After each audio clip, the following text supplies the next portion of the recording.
সময় আৰু পৰিস্থিতিৰ লগত খাপ খুৱাবলৈ আমি যিমানেই নিজকে মডাৰ্ণ কৰিবলৈ চেষ্টা নকৰোঁ কিয় কিছুমান কিন্তু পুৰণি অভ্যাস আমাৰ একেবাৰে থাকিয়ে যায় নহয়নে বাৰু।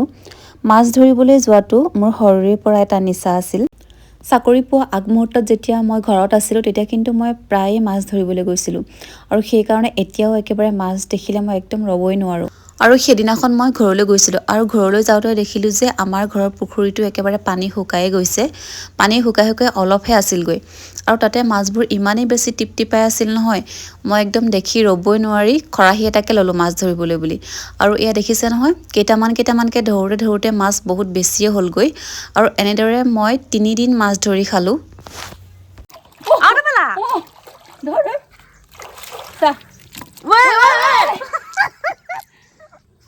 মাছকেইটা ধৰিলোঁ, সৰহকৈ পালোঁ কেইটামান।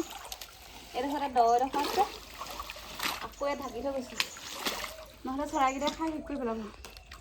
তাৰপিছত মাছকেইটা কিমান পালোঁ দেখাইছোঁ ৰ'ব আপোনালোকক। চাব দেই, সেইজনী হৈ পেলাই গৰৈকেইটা হৈ পেলাব আকৌ চাবা। এই চাব এইকেইটা দেখিলে কিমান ধুনীয়া মাছ আছে। এইকেইটা খৰাহীত ধৰিয়ে পালোঁ। এজনী আমি খাওঁ, আপোনালোকে খাই নে নাখায় ক'বচোন। যেনে আমি খাই বহুত ভাল পাওঁ, কিন্তু নামটো খালি নাজানো, মাক সুধিবগৈ লাগিব গৈ পেলাই। বৈ